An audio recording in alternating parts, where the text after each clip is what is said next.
When you decide to sell your house, you probably assume that you and your chosen real estate agent have total authority over how to market it. You might want what the industry calls a seller-directed marketing plan. That could mean keeping the listing private for a few weeks or floating it off-market to test a specific asking price before a public launch. But sitting quietly behind almost every real estate transaction in the country is an industry gatekeeper, the Local Multiple Listing Service, or MLS. An MLS is a localized database used by real estate brokers to share information about properties for sale. This map shows how a local MLS actually operates, as a strict regional monopoly. Every single house put up for sale in this area is funneled directly into this one central database, which then mandates exactly how and where those properties can be marketed.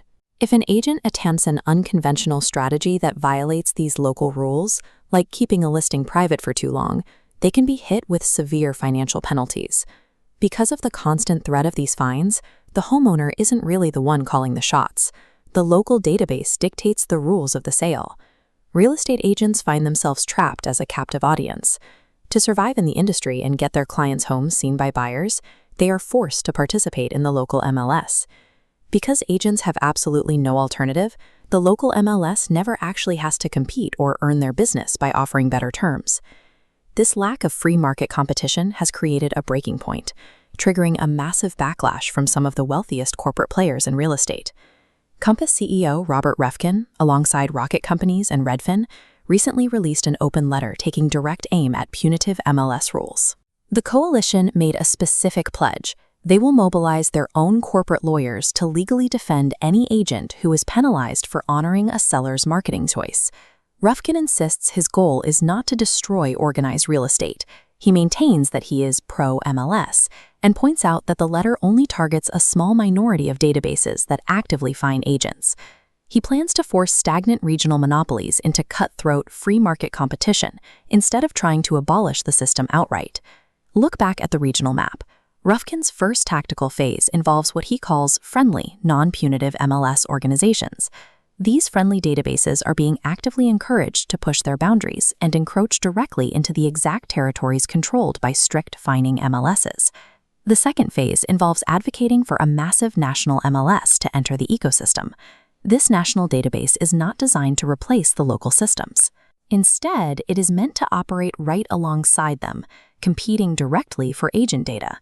By creating intentionally overlapping territories, local databases will finally be forced to compete for an agent's listings by offering much better marketing terms.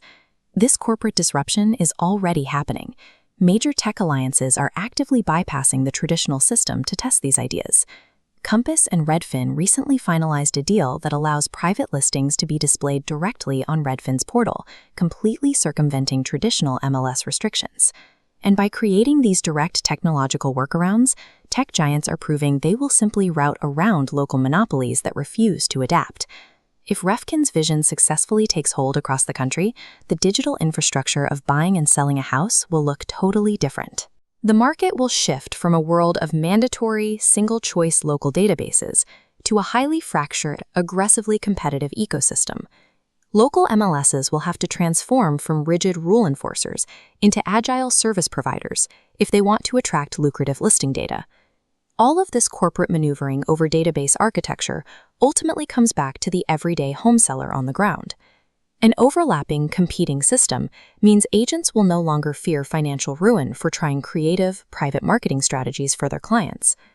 The Compass, Redfin, and Rocket Coalition wants to construct significantly more gates for agents to pass through, rather than trying to destroy the existing gatekeepers. This corporate redesign of real estate's digital plumbing ensures that the property owner, not an unavoidable local database, retains final authority over how their home is sold.